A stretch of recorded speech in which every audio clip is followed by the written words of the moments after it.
The Raptors finally turned the page, trading Pascal Siakam to the Indiana Pacers. Hey everyone, welcome to Inside the Raptors. Rob Wong, joined alongside by Ryan Wolstat of the Toronto SUN. And Ryan, I think we've felt this coming for a long time that Pascal Siakam would eventually move on to another team, and the Raptors have finally pulled the trigger, sending him off to the Indiana Pacers for a package that includes three first round draft picks and let's call them salary fillers. I don't know how much of a future that some guys like Bruce Brown and Jordan Nwora have in Toronto, but what was your initial reaction of the trade, and now that you've had some time to think about it? Well, it was kind of the opposite of the OG Anunoby trade. I mean, I thought that was a really good, really good deal for the Raptors because I really believed that Emmanuel Quickly was an underrated, under the radar player, and I thought RJ Barrett had a chance to do what he so far has been doing and show that there's a little more to him than we saw in New York. But this one was really underwhelming to me because I know everyone thinks three first round picks is a great return, and wow, three firsts. But I think what a lot of people are missing are not all first round picks are created equal. They're actually all very, very different. And, two of these three picks are almost certainly going to be in the 20s, and one of them probably maybe even 30 or close to it. The one that's either from the Clippers or the Thunder. I mean, it'll probably be like 28 or something. And in some drafts, you can get a player. I mean, hell, Pascal Siakam was 27th overall pick. OG Anunoby was 23rd. But this is supposed to be the 2024 draft, one of the worst in years. And it's one that the Raptors felt confident trading their own first away out of to get Jakob Hurtle. So now, I don't know. I wouldn't be thrilled about that. And then, yeah, the 2026 return is a nice piece. But if Siakam resigns, and all expectations are he will, by 2026, the Pacers could be a top three team in the East because Halliburton and Siakam is a really nice combo, and they've got some other pieces. So, besides all that, I think it's a little disappointing to me when you look at all the young talent the Pacers have. Uh, Even if they wouldn't trade Benedict Mathurin and Jarris Walker, their last two high lotto selections, I mean, they have a bunch of other good players like Andrew Nembhard, Isaiah Jackson, even Jalen Smith was a 10th overall pick. So, I don't know. Bruce Brown's a nice player. He fits a need. He can guard, which a lot of the new Raptors and old Raptors minus OG Anunoby can't do. And he's won a championship, and he can move the ball, which would fit with Darko. So if they decide they want to keep him around, then he is a nice fit. But to me, it's a little light for OG Anunoby. And then if we'll see, there's some follow-up trades that can be made. You can trade Bruce Brown, maybe get another first or something, and we'll judge it then. But for now, like I said, and like I've written many times, the time to trade Siakam, if you knew you were going to move on, was in the past. It wasn't now, and this is the result of waiting.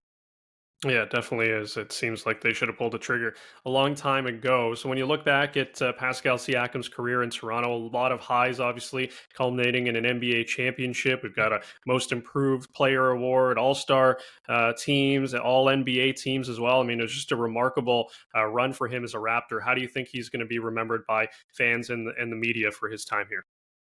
Well, I know by the media he's very well respected, and we can appreciate the incredible accomplishment and just the story. Like, we're storytellers, that's what we do. And the story of Siakam is almost unrivaled in NBA history. Like, a guy picks up a basketball late in his teens, learns how to play, barely gets NCAA interest, only does really because his brothers played, gets way better, gets drafted by the Raptors late, starts as a role player, becomes the second option on a championship team, the most improved player, an NBA, all NBA twice. Like, it's an amazing story. So I really hope the fans appreciate that this guy is at worst a top six all time Raptor, depending on how you want to rank maybe Chris Bosh, who was a better player arguably, but didn't obviously accomplish nearly as much in Toronto. I mean, it's still, this is one of the best Raptors ever. It's the best Raptor success story ever. And I just hope people appreciate that because he's also a great dude. He did a ton of charity work. And as I said, he did everything anyone that's a Raptor fan or management or whatever could have asked. He kept getting better, he kept working hard, and he helped them win a title, which, I mean, most people didn't think was ever going to happen here, to be honest. Yeah, and lastly, you mentioned, Bruce Brown could be someone that could get moved still. I'm looking at guys like Chris Boucher, Gary Trent Jr. Do you think there are more moves to be made here for Masai Ujiri and Bobby Webster?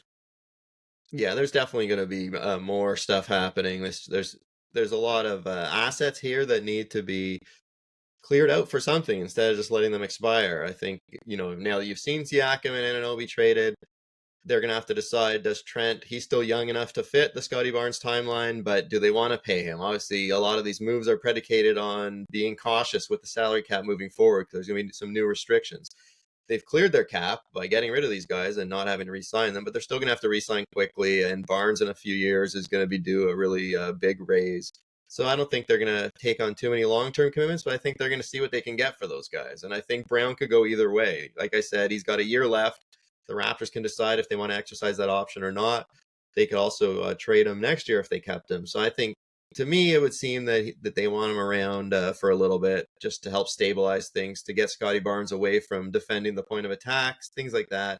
And as I said, he likes to pass, so he's a pretty good fit with Darko. But definitely the other guys, they even have Thad Young, Otto Porter expiring. They have a bunch of ways to get some more picks or maybe even cobble something together to get an interesting young player. So no, I don't think they're done. Yeah, it seems like it's going to be a very interesting few weeks here before the trade deadline. As always, you can leave your Raptors thoughts in the comments section below or send us an email at TorontoRaptors@postmedia.com. For Ryan Wolstat, I'm Rob Wong. Thanks for tuning in, and we'll talk to you next time.